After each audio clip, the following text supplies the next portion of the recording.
যারা দেশের অকল্যাণ চায় তারা যেন ক্ষমতায় বসতে না পারে সে ব্যাপারে সতর্ক থাকার আহ্বান প্রধানমন্ত্রীর। জনগণের জন্য কাজ করতে হবে ছাত্রলীগ নেতাদের নির্দেশ। তাবেলা হত্যাকাণ্ড বিষয়ে আইন সংস্থাগুলোর মধ্যে পাল্টাপাল্টি বক্তব্য অনভিপ্রেত বলছেন আইন বিশেষজ্ঞরা। পুলিশ আবারও বলল তাদের তদন্তই সঠিক। ধর্ষণ ও হত্যা মামলাগুলোর দ্রুত বিচারের নির্দেশনা দেয়া হচ্ছে প্রসিকিউশনকে, জানালেন আইনমন্ত্রী। দিনাজপুরে শিশু পূজার চিকিৎসায় 9 সদস্যের বোর্ড গঠন।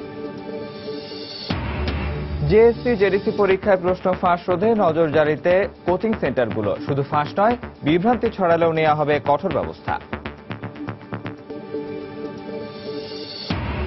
এবং কাতারে ফিফার বিরুদ্ধে বাংলাদেশি শ্রমিকের মামলার পর হয়রানির শিকার প্রবাসীরা, দ্বিপক্ষীয় সম্পর্কে কোনো প্রভাব পড়বে না বলছেন রাষ্ট্রদূত।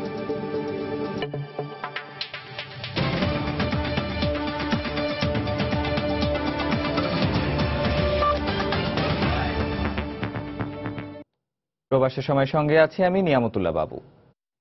যারা দেশের অকল্যাণ চায় তারা যেন ক্ষমতায় বসতে না পারে সে ব্যাপারে সতর্ক থাকার আহ্বান জানিয়েছেন প্রধানমন্ত্রী শেখ হাসিনা। গণভবনে বুধবার ছাত্রলীগ নেতাকর্মীদের সঙ্গে মতবিনিময় সভায় বক্তব্য দেন প্রধানমন্ত্রী। এ সময় তিনি বলেন, ব্যক্তিগত চাওয়া পাওয়া নয়, জনগণের জন্য কাজ করতে হবে। একই সঙ্গে লেখাপড়াতেও সর্বোচ্চ গুরুত্ব দিতে ছাত্রলীগ নেতাকর্মীদের নির্দেশ দেন প্রধানমন্ত্রী। আলবদর, রাজাকার, যুদ্ধাপরাধী, খুনি, মানি লন্ডারিং, এতিমের টাকা চুরি করে খাওয়া, এরা যেন এই বাংলাদেশের ক্ষমতায় আর কোনোদিন না আসতে পারে। কারণ এরা ক্ষমতায় আসা মানে এতিমদের টাকাও চুরি করে খাবে, টাকা পয়সা বিদেশে পাচার করবে। এটা তো আমাদের কথা না, এটা হচ্ছে আমেরিকা ফেডারেল কোর্টে ধরা পড়েছে খালেদা জিয়ার পুত্র। আমরা কিছু টাকা ফেরতও এনেছি, সব আনতে পারিনি। কাজে যারা দেশের অকল্যাণ করে তারা যেন কোনদিন ক্ষমতায় আসতে না পারে। আমি কিন্তু ছাত্রলীগের হাতে কলম আর কাগজ তুলে দিয়েছিলাম, খাতা তুলে দিয়েছিলাম। এর অর্থ হলো লেখাপড়া শিখতে হবে, মানুষের মতো মানুষ হতে হবে এবং একথা মনে রাখতে হবে যে দেশের মানুষের কাজ করতে হবে। জাতীয় কাউন্সিল থেকে আওয়ামী লীগ দেশের জনগণকে কোনো রাজনৈতিক পথনির্দেশ দিতে পারেনি বলে মন্তব্য করেছেন বিএনপির মহাসচিব মির্জা ফখরুল ইসলাম আলমগীর।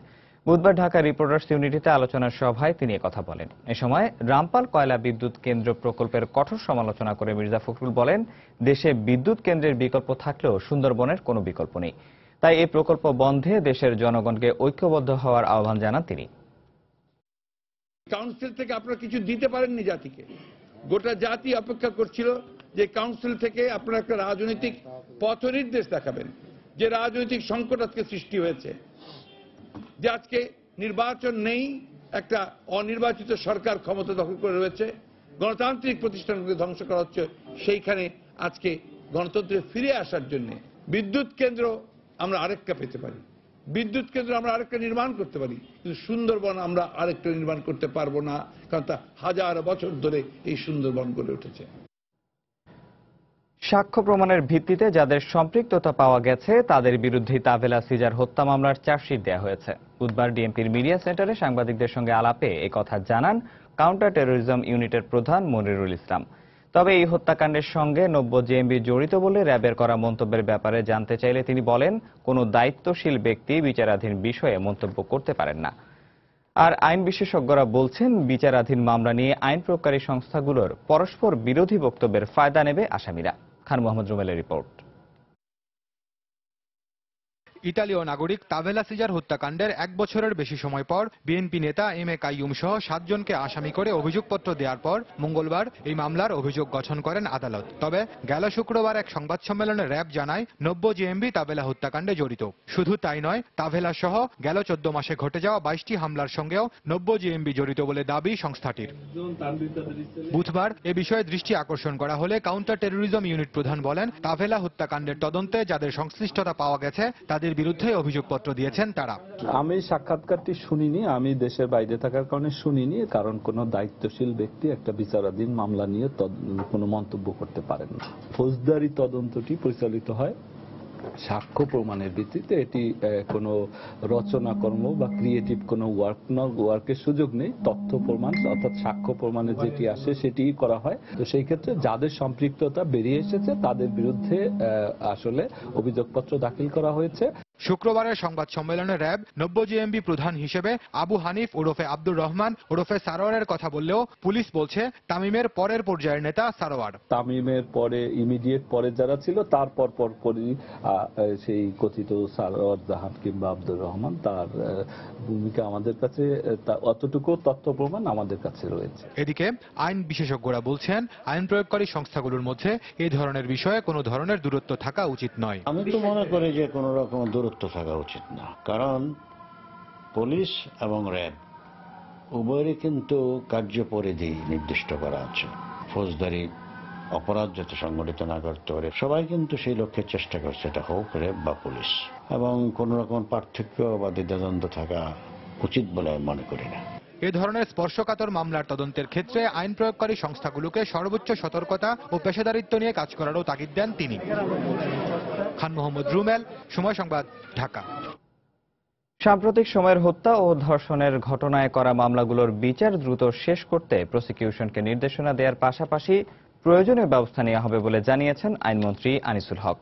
বুধবার রাজধানীর বিচার প্রশাসন প্রশিক্ষণ ইনস্টিটিউটে জেলা ও দায়রা জজদের প্রশিক্ষণ কর্মসূচির উদ্বোধন শেষে সাংবাদিকদের তিনি কথা বলেন।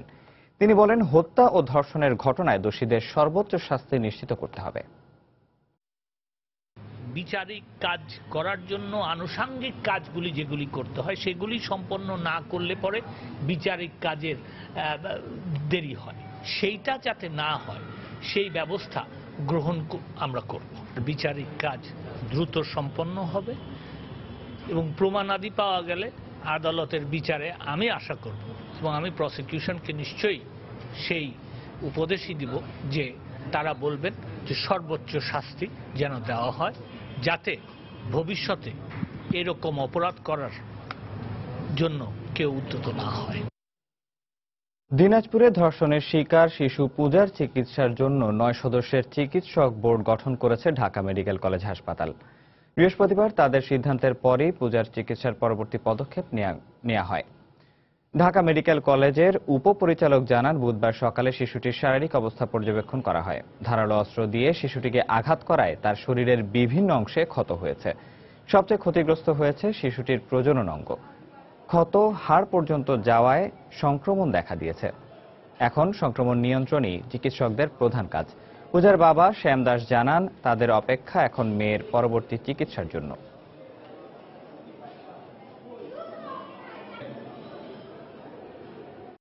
ডাক্তাররা বলছে যে একটা নাকি বোর্ড বসবে আমাদের ডাক্তারদেরকে, ওই বোর্ড বসার পর মানে ওইটা কালকে বসবে, বসার পর বাচ্চার কি ইয়েটা দিবে, কিভাবে অপারেশন হবে না হবে সেটা ওরা বলবে। আজকে অপারেশন থিয়েটারে নিয়ে তার বিভিন্ন ধরনের পরীক্ষা করেছে এবং 9 সদস্য বিশিষ্ট একটি বোর্ড গঠন করা হয়েছে, যা আগামীকাল তারা পরবর্তী চিকিৎসার পদ্ধতি প্ল্যান ভবিষ্যতে কিভাবে কি করবে এটা পর্যবেক্ষণ করবে। প্রবাসের সময় আরো থাকছে, গ্যাসের দাম বাড়ানোর প্রস্তাব প্রত্যাহারের দাবিতে 30 অক্টোবর থেকে সারা দেশে অনির্দিষ্টকালের ধর্মঘট ঘোষণা সিএনজি ফিলিং স্টেশন ওনার্স অ্যাসোসিয়েশনের।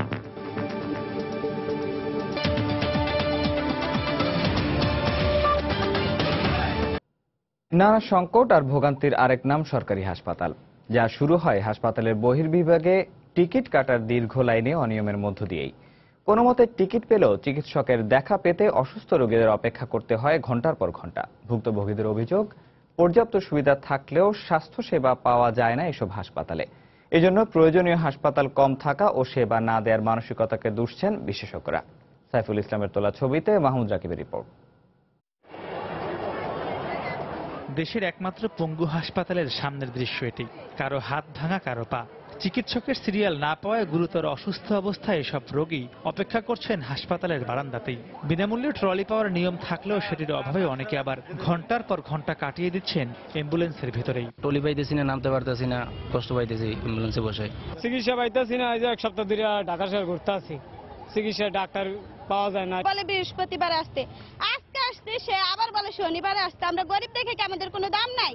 রোগীদের অভিযোগ, সরকারি হাসপাতালে ভোগান্তির কোনো শেষ নেই। টিকিট কাটা থেকে শুরু করে চিকিৎসকের রুমে প্রবেশ কিংবা বেড পাওয়া, সব জায়গাতেই থাকে চিকিৎসকের সহকারী কিংবা আয়াদের দৌরাত্ম্য। 20 টাকা ধরাইয়া দিলে ফেরে ভিতরে লইয়া যায়, ফেরটা কাজ সারিয়া আয়া পড়ে, আমরা দিতে পারি না, আমরা সিরিয়ালে 100 টাকা দিয়েছে, ঢুকে আলট্রাসাউন্ড করাইয়া দিয়েছে, আর আমরা এই যে সকাল 8টা থেকে আইয়া সিরিয়ালই আছি। আমার স্বামী 5 দিন ধরে অ্যাক্সিডেন্ট করছে, হসপিটালে আসতে যাইতে আসি, একই কথা বলে যে সিট নাই, দুঃখিত ভর্তি করা যাবে না। আমাদের কোনো আত্মীয় স্বজন নাই, বড় কি করবো, অসহায় হয়ে পড়ছি। এখন আইসা মেডিকেলের বারান্দায় বসে থাকতে হয়। আমার পা ভেঙে গেছে, ওনাকে নিয়ে আসছিলাম ইমার্জেন্সিতে। আমি 1 ঘন্টা দৌড়াদৌড়ি করলাম যে একটা হুইল চেয়ার বা একটা ট্রলির জন্য পাই নাই। 16 কোটি মানুষের জন্য দেশে এই মুহূর্তে সরকারি হাসপাতাল আছে মাত্র 124টি। উপজেলা স্বাস্থ্য কমপ্লেক্স 425 ও ইউনিয়ন স্বাস্থ্য কেন্দ্র আছে 4860টি। এর মধ্যে ঢাকায় আছে মাত্র 18টি হাসপাতাল। বিশেষজ্ঞরা মনে করেন, হাসপাতাল সংকটের পাশাপাশি রোগীদের প্রতি চিকিৎসকদের সহানুভূতিরও যথেষ্ট অভাব রয়েছে। আমাদের গুণগত চিকিৎসকের মানের কিন্তু অভাব নেই, ব্যবহারের ঘাটতি আছে। এখন যে বিদ্যমান হাসপাতালগুলো আছে সেখানে সরকার পর্যাপ্ত পরিমাণ লাইফ সেভিং মেডিসিন দিতে পারছে না। আর সরকার বলছে, সংকট বিবেচনায় জাপানের সহায়তায় দেশে বেশ কয়েকটি নতুন হাসপাতাল নির্মাণের কাজ শিগগিরই শুরু হবে। জাপানের সহযোগিতায় বাংলাদেশের প্রত্যেকটা বিভাগীয় শহরে রেডিওলজি অ্যান্ড ইমেজিং, এক্স-রে এবং অন্য ধরনের ইমেজিং সার্ভিসের জন্য আলাদা কেন্দ্র তৈরি করছে। পঙ্গু হাসপাতালে একটা নতুন সম্প্রসারিত বিল্ডিং এর কাজ প্রায় হলো শেষ পর্যায়ে। এছাড়া উন্নত বিশ্বের মতো দেশেও স্বাস্থ্যসেবা সরকারিভাবে বিনা খরচে চালু করা উচিত বলে মনে করেন বিশ্লেষকরা। চিকিৎসা সেবা পাওয়া প্রত্যেক নাগরিকের মৌলিক অধিকার, যার বড় একটি অংশ দেওয়ার কথা ছিল দেশের সরকারি হাসপাতালগুলোর।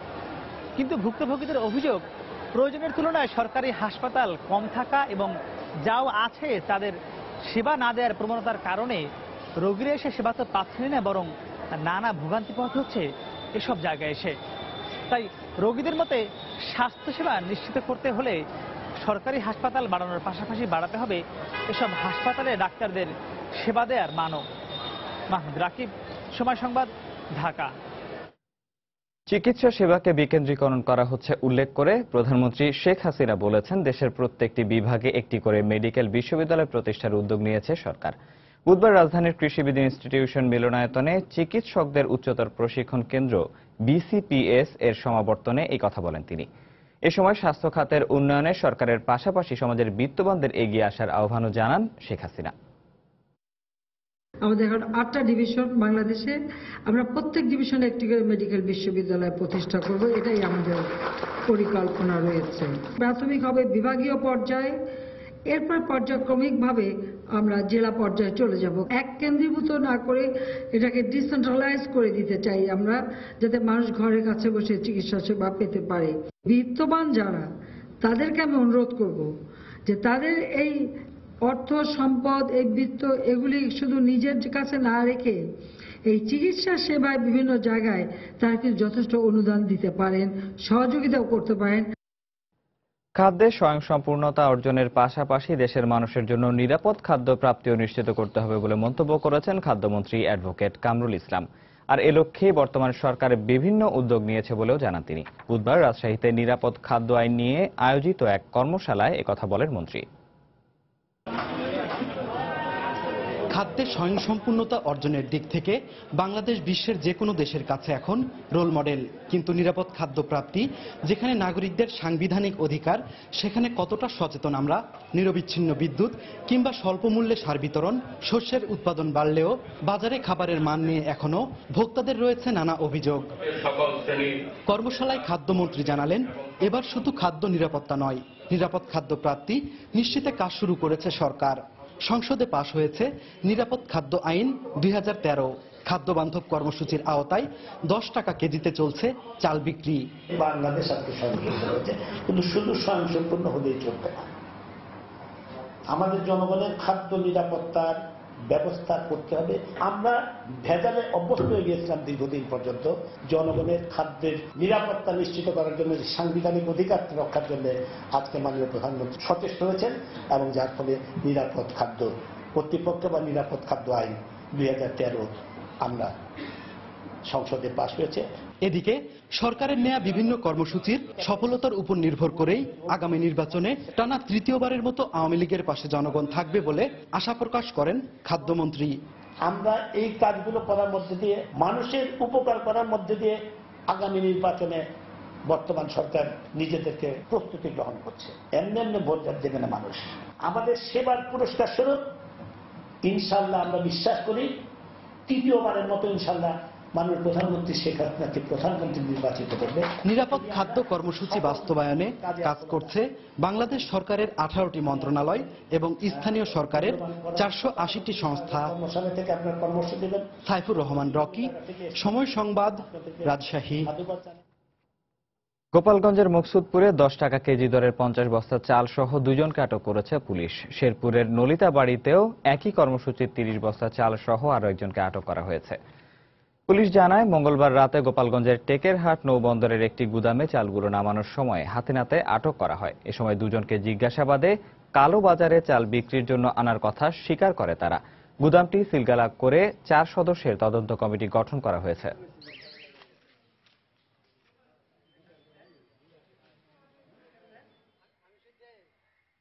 এদিকে খুদে বার্তার মাধ্যমে নলিতাবাড়ী উপজেলার কলসপাড়া ইউনিয়ন থেকে 30 বস্তা চাল পাচারের খবর পায় পুলিশ। তাৎক্ষণিকভাবে বালুঘাটা এলাকায় অবস্থান নিয়ে চাল বোঝাই ট্রাকের গতিরোধ করে তল্লাশি চালানো হয়।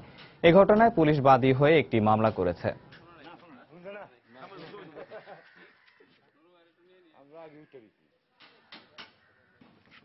প্রবাসের সময় আরো থাকছে, ঢাকা টেস্টে জয়ের লক্ষ্যে মাঠে নামবে বাংলাদেশ। টাইগারদের শক্তিমত্তা বিবেচনায় রেখে উইকেট হওয়া উচিত মন্তব্য তামিমের।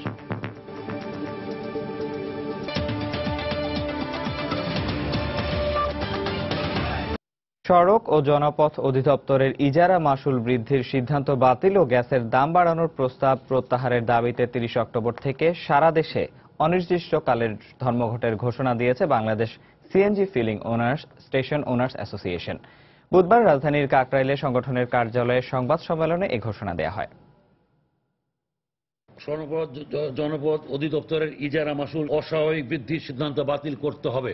গ্যাস কোম্পানি সমূহ কর্তৃক গ্যাসের মূল্য বৃদ্ধির প্রস্তাবনা প্রত্যাহার ও জ্বালানি মন্ত্রণালয়ের সুপারিশ সমূহ দ্রুত বাস্তবায়ন করতে হবে।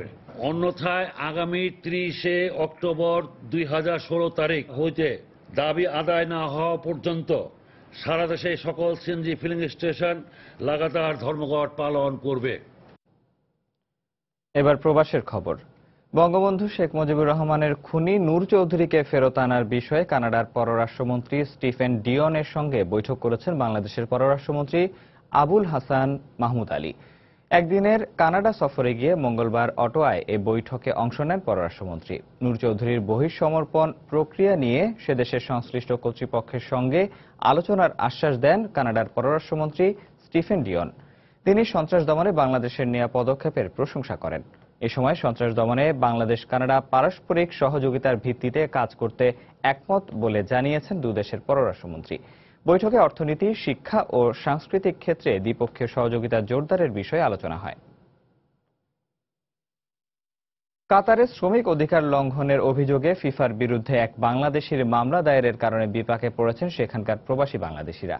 কাতারে অনুষ্ঠেয় ফুটবল বিশ্বকাপের নির্মাণ শ্রমিকদের পাসপোর্ট কেড়ে নেওয়া ও চুক্তিভিত্তিক কাজে বাধ্য করার জেরে 10 অক্টোবর এই মামলা করেন Nadim Shariful Alam.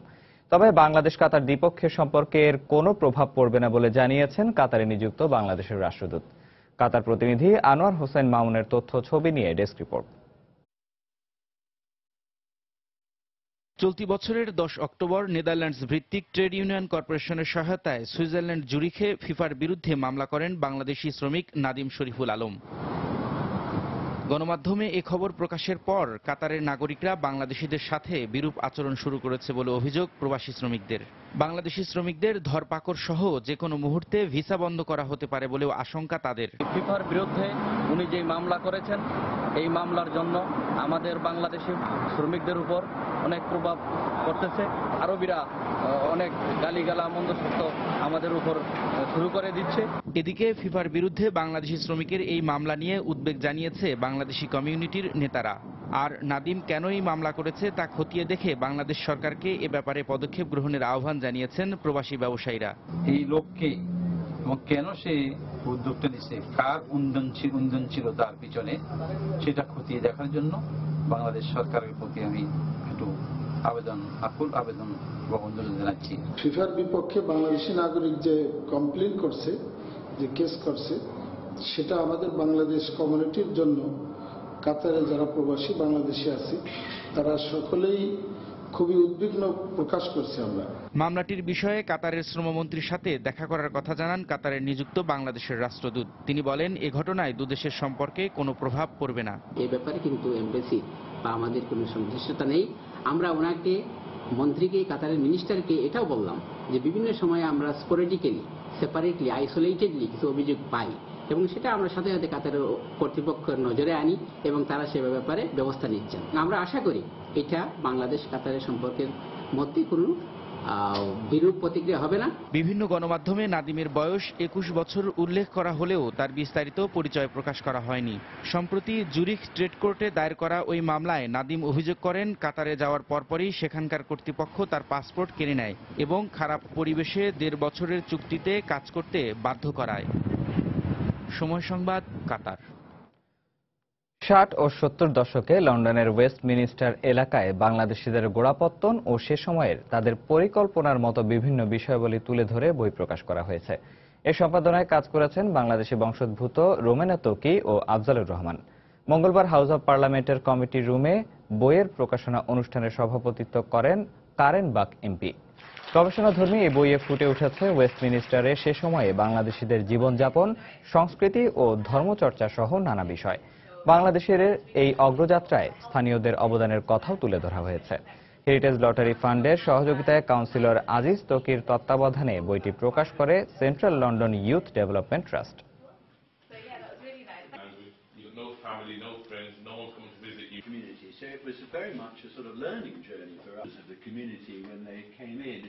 investigated the hidden stories of 60 ও 70 দশকে যারা এখানে এসেছিল, আমরা তাদের গল্পগুলো সংগ্রহ করেছি। এখন তা আমরা এই বইয়ের মাধ্যমে সারা বিশ্বের মানুষের কাছে তুলে ধরতে চাই। We have collected their stories and we want to share them with the world now. ওয়েস্টমিনিস্টারের তরুণ তরুণীরা, আমাদের যারা বয়স্ক, তাদের সাক্ষাৎকারের মাধ্যমে তাদের গল্পগুলো তুলে ধরেছেন, তাদের সুখ দুঃখের গল্প, তাদের সংগ্রামের কথা, তারা যখন প্রথম বিলেতে এসেছিলেন কিভাবে সময়টা ছিল, এখন ভবিষ্যৎ কি, এসব নিয়েই তারা এই বইতে কথাগুলি ফুটে এসছে। জঙ্গিবাদ ও সন্ত্রাসবাদের বিরুদ্ধে দেশের মানুষ এক হয়েছে বলে জানিয়েছেন স্বরাষ্ট্রমন্ত্রী আসাদুজ্জামান খান কামাল। বুধবার সেগুনবাগিচার একটি মিলনায়তনে একটি প্রতিবন্ধী স্কুল উদ্বোধন শেষে তিনি বক্তব্য দেন। এ সময় সন্ত্রাসবাদ নির্মূলে আইনশৃঙ্খলা বাহিনী তাদের সর্বোচ্চ দিয়ে চেষ্টা করে যাচ্ছে বলেও জানান তিনি। মাননীয় প্রধানমন্ত্রী যেদিন ডাক দিলেন, সমস্ত বাংলাদেশিকে তিনি ডাক দিলেন, ঘুরে দাঁড়াতে বললেন সন্ত্রাসীদের বিরুদ্ধে। আমি সারা বাংলাদেশ ঘুরে বেড়াই এটাই আমি উপলব্ধি করেছি, সমস্ত বাংলাদেশি আজকে এক হয়ে গিয়েছে সন্ত্রাসের বিরুদ্ধে, জঙ্গিদের বিরুদ্ধে, যারা মানুষ হত্যা করে, যারা আমাদের অগ্রযাত্রাকে ধূলিসাৎ করতে চায়। প্রশ্ন ফাঁস বা এ সংক্রান্ত বিভ্রান্তি ছড়ানোর সাথে জড়িত সন্দেহে শিক্ষক, সংশ্লিষ্ট কর্মকর্তা ও কোচিং সেন্টার সহ প্রশ্ন জালিয়াত চক্রের তালিকা করে তাদেরকে কঠোর নজরদারিতে রাখা হয়েছে বলে জানিয়েছেন শিক্ষামন্ত্রী নুরুল ইসলাম নাহিদ। নকলমুক্ত পরিবেশে জেএসসি, জেডিসি পরীক্ষা সম্পন্ন করতে সচিবালয়ে আইন শৃঙ্খলা বিষয়ক এক সভায় প্রশ্ন নিয়ে বিভ্রান্তি ছড়ানোর সাথে জড়িতদের বিরুদ্ধে কঠোর ব্যবস্থা নেওয়ার হুঁশিয়ারি উচ্চারণ করেন শিক্ষামন্ত্রী। যারা এগুলোর সাথে সম্পৃক্ত কোনো না কোনোভাবে হতে পারে বা হয়েছে, তাদের সকলের তালিকা তারা করে ফেলছেন, কেউ ছাড়া পাবেন না। এর সাথে যারা কোচিং সেন্টার জড়িত তারা নজরদারির মধ্যে আছেন, তার বিরুদ্ধে ব্যবস্থা নেওয়া হবে। শিক্ষকের মধ্যে কিংবা এই ধরনের প্রফেশনাল প্রশ্ন ফাঁসকারী অথবা উদ্দেশ্যমূলক ফাঁসকারী সকলের এটা নজরদারির মধ্যে চলে আসছে। প্রশ্ন কিংবা প্রশ্ন মতো বা অনুরূপ কোনো বিষয়ে যদি তারা মানুষকে বিভ্রান্ত করার জন্য বা ঠকানোর জন্য করেন, তাহলে তারা কঠোর শাস্তির মোকাবেলা করতে হবে। মোটরযানের নিম্নমানের যন্ত্রাংশ তৈরি করে বিখ্যাত ব্র্যান্ডের নামে বাজারজাত করার অভিযোগে চট্টগ্রামে একটি কারখানা সিলগালা করেছে গোয়েন্দা পুলিশ। এ সময় বিপুল পরিমাণ নকল যন্ত্রাংশ সহ 8 জনকে আটক করা হয়েছে। পুলিশ জানায়, বুধবার রাতে নগরীর আকবর শাহ থানাধীন বিশ্ব কলোনি এলাকায় অভিযান চালায় গোয়েন্দা পুলিশের একটি দল। এ সময় একটি কারখানা থেকে বিশ্বখ্যাত ব্র্যান্ডের প্যাকেটে মজুদ রাখা বিপুল পরিমাণ নিম্নমানের মোটরযানের যন্ত্রাংশ জব্দ করা হয়। পরে তল্লাশি চালিয়ে নামিদামি প্রতিষ্ঠানের স্টিকার ব্যবহার করে যন্ত্রাংশ তৈরির কক্ষের সন্ধান পায় গোয়েন্দা পুলিশ। এ সময় কারখানার ম্যানেজার রতন বড়ুয়া সহ 8 জনকে আটক করা হয়। এই ঘটনায় কারখানাটি সিলগালা করার পাশাপাশি আগরশা থানায় একটি মামলা হয়েছে।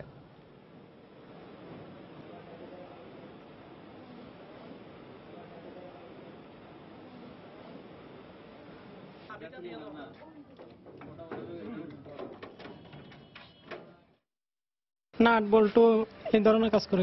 এখানে কি কাজটা হয় মূলত এখানে গাড়ির ইঞ্জিন গতি এগুলো তৈরি হয়। আমরা যে মালগুলা বানাই এগুলা প্যাকেটই হয়, তো কই দেশি না বিদেশি এটা আমরা সঠিক জানি না। এখানে অধিকাংশ পার্টস কিন্তু গাড়ির ইঞ্জিনের পার্টস, যার ফলে অনেক গাড়ির দুর্ঘটনায় পতিত হচ্ছে, গাড়ির স্থায়িত্ব নষ্ট হয়ে যাচ্ছে।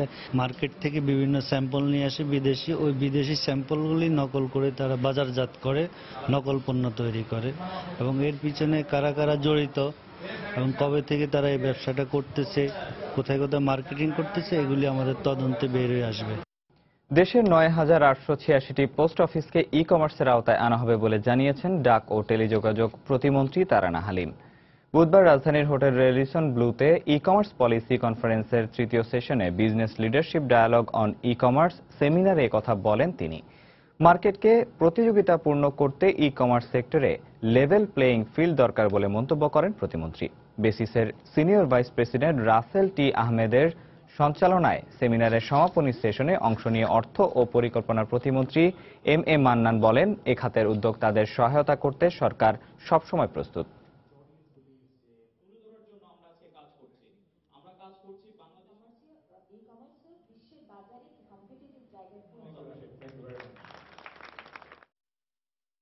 পোস্ট অফিসকে আমি ব্যবহার করতে চাই।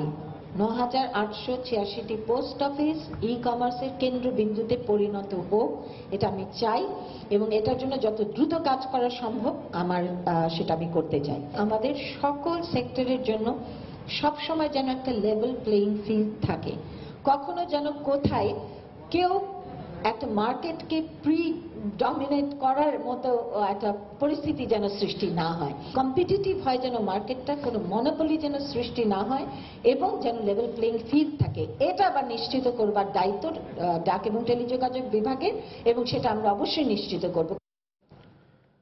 আন্তর্জাতিক প্রসঙ্গ। সিরিয়া ইস্যুতে হিলারির পররাষ্ট্রনীতি তৃতীয় বিশ্বযুদ্ধ বাঁধিয়ে দিবে বলে মন্তব্য করেছেন মার্কিন প্রেসিডেন্ট পদপ্রার্থী ডোনাল্ড ট্রাম্প। মঙ্গলবার নিজের পররাষ্ট্রনীতি নিয়ে এক সাক্ষাৎকারে তিনি কথা বলেন। ওবামা সরকার আইএস এর বদলে সিরিয়া প্রেসিডেন্ট বাশার আল আসাদকে উৎখাতে বেশি আগ্রহী বলে অভিযোগ করেন তিনি। এদিকে প্রেসিডেন্ট নির্বাচনে জয়ের ব্যাপারে আশাবাদ ব্যক্ত করেছেন ডেমোক্র্যাট প্রার্থী হিলারি ক্লিন্টন। সাম্প্রতিক জনমত জরিপে 6 পয়েন্টে এগিয়ে রয়েছেন সাবেক এই ফার্স্ট লেডি। মঙ্গলবার ফ্লোরিডায় আয়োজিত এক নির্বাচনী সভায় হিলারি বলেন, রিপাবলিকান প্রার্থী ডোনাল্ড ট্রাম্প পরাজয় মেনে নেবেন কিনা তা নিয়ে শঙ্কা রয়েছে তার। তবে দোদুল্যমনা রাজ্যগুলোতে হাড্ডাহাড্ডি লড়াইয়ের আভাস দিচ্ছে জরিপ সংস্থাগুলো।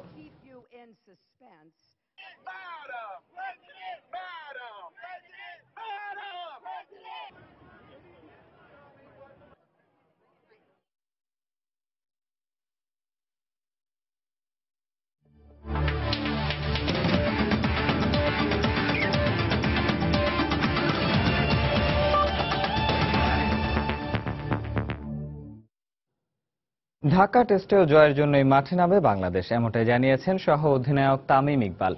টাইগারদের শক্তির কথা বিবেচনায় রেখেই ঢাকা টেস্টের উইকেট হওয়া উচিত বলেও মন্তব্য করেন তামিম। সেই সাথে তিনি এও বলেছেন, শুধু ভালো উইকেট হলেই চলবে না, ক্রিকেটারদেরও ভালো খেলতে হবে। দ্বিতীয় টেস্টকে সামনে রেখে দলের অনুশীলন শেষে সাংবাদিকদের এমনটাই জানান ড্যাশিং এ ওপেনার। চট্টগ্রাম টেস্টে অনেক আক্ষেপ আছে বাংলাদেশের ক্রিকেটারদের মাঝে। স্পিন সহায়ক উইকেটে বেশ কয়েকজন স্পিনার নিয়েও জয়ের খুব কাছ থেকে ফেরার বেদনায় পড়েছে তারা। ঢাকা টেস্টেও যেন বিষাদের কালো ছায়া ভর না করে মুশফিকদের উপর, সে প্রার্থনা সবারই। যদিও সেসব নিয়ে খুব একটা চিন্তা করতে নারাজ টাইগার ওপেনার তামিম ইকবাল। তার মতে স্পিনের ছোবল সামলে জহুর আহমেদ চৌধুরী স্টেডিয়ামে বাংলাদেশের ব্যাটসম্যানদের পারফরমেন্স একেবারে খারাপ হয়নি। তাই হোম অফ ক্রিকেট মিরপুরে কোনো দ্বিধা নয়, প্রত্যাশা শুধুই জয়। 11টা প্লেয়ারই কিন্তু নামে মাঠে খেলাটা জেতার জন্য, পারি না পারি ওটা অন্য বিষয়। আর আমাদের এই নেক্সট টেস্ট ম্যাচেও এই এই প্ল্যানই থাকবে। আমরা যখনই মাঠে নামবো প্রথম বল থেকে শেষ বল পর্যন্ত আমরা চেষ্টা করব যে আমাদের কাজগুলো আমরা ঠিকভাবে করি, আর আমরা অবশ্যই জেতার জন্য খেলবো। প্রথম টেস্টের ব্যর্থতার প্রসঙ্গ হয়তো ভুলে যাওয়াই শ্রেয়, কিন্তু ঢাকা টেস্টের উইকেট নিয়ে কৌতূহলটা অস্বাভাবিক নয়। কেমন হবে দ্বিতীয় টেস্টের উইকেট? যেটা আমাদের টিমের জন্য ভালো হবে, যেটা আমাদের জন্য স্যুট করবে বেশি, আমার মনে হয় ওরকম ধরনের উইকেট হবে। বাট আমাদের ভালো ক্রিকেট খেলতে হবে, আমাদেরকে ওই উইকেটকে ভালোভাবে ইউটিলাইজ করতে হবে। যদি আমরা আমাদের মতো উইকেট পেয়ে গেলাম কিন্তু যদি ইউটিলাইজ না করতে পারি, তাহলে আসলে উইকেটের তার কোনো দোষ দিয়ে লাভ নেই। এদিকে গ্যাস্ট্রিকের সমস্যায় ভুগতে থাকা সাব্বির রহমানের শারীরিক অবস্থার বেশ উন্নতি হয়েছে বলে জানিয়েছেন বাংলাদেশ দলের ফিজিও। নর্মাল গ্যাস্ট্রিকের সমস্যা, পেপটিক আলসারের সমস্যা ডক্টররা সাসপেক্ট করতেছিলেন, ওই রকম কোনো ঝামেলা এই মোমেন্টে ওর ভিতরে নাই। ডক্টর কিছু সাজেশন ওকে দিয়ে দিছে, যেমন কি ফুড খাবে, কিরকম ফুড হ্যাবিট হবে, নর্মালি প্র্যাকটিস সহ সবকিছু করতে পারবে। মুশফিক সাকিব, মুমিনুলদের মতো অনুশীলনে বিশেষ মনোযোগী ছিল ইংল্যান্ড দলও। ঢাকার উইকেট তুলনামূলক পেস বান্ধব হওয়ার সম্ভাবনা থাকায় কিনা বল হাতে অনেকটা সময় কাটিয়েছেন ইংলিশ পেসাররা। যদিও হাঁটুর সমস্যার কারণে স্টিভেন ফিনকে পুরোপুরি ফিট বলে মনে হয়নি, কিন্তু ক্রিস ওকস, বেন স্টোকসদের পাশাপাশি ইংলিশ স্পিনাররাই বাংলাদেশের ব্যাটসম্যানদের ভোগাতে যথেষ্ট। আর চট্টগ্রাম টেস্টের ব্যর্থতা কাটিয়ে উঠতে থ্রি লায়নদের দুই ব্যাটিং স্তম্ভ অ্যালিস্টার কুক ও জো রুট নেটে যেন ছিলেন একটু বেশি সতর্ক। মাকসুম আলম খান, সময় সংবাদ, ঢাকা। এই পর্যায়ে শীর্ষ সংবাদ জানিয়ে দিচ্ছি আরেকবার। যারা দেশের অকল্যাণ চায় তারা যেন ক্ষমতায় বসতে না পারে সে ব্যাপারে সতর্ক থাকার আহ্বান প্রধানমন্ত্রী। জনগণের জন্য কাজ করতে হবে ছাত্রলীগ নেতাদের নির্দেশ। তাবেলা হত্যাকাণ্ড বিষয়ে আইন সংস্থাগুলোর মধ্যে পাল্টাপাল্টি বক্তব্য অনভিপ্রেত, বলছেন আইন বিশেষজ্ঞরা। পুলিশ আবারও বলল তাদের তদন্তই সঠিক। ধর্ষণ ও হত্যা মামলাগুলোর দ্রুত বিচারের নির্দেশনা দেয়া হচ্ছে প্রসিকিউশনকে, জানালেন আইনমন্ত্রী।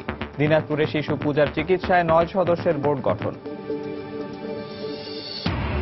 জেএসসি জেডিসি পরীক্ষায় প্রশ্ন ফাঁস রোধে নজরদারিতে কোচিং সেন্টারগুলো। শুধু ফাঁস নয়, বিভ্রান্তি ছড়ালেও নেওয়া হবে কঠোর ব্যবস্থা। এবং কাতারে ফিফার বিরুদ্ধে বাংলাদেশি শ্রমিকের মামলার পর হয়রানির শিকার প্রবাসীরা। দ্বিপক্ষীয় সম্পর্কে কোনো প্রভাব পড়বে না, বলছেন রাষ্ট্রদূত।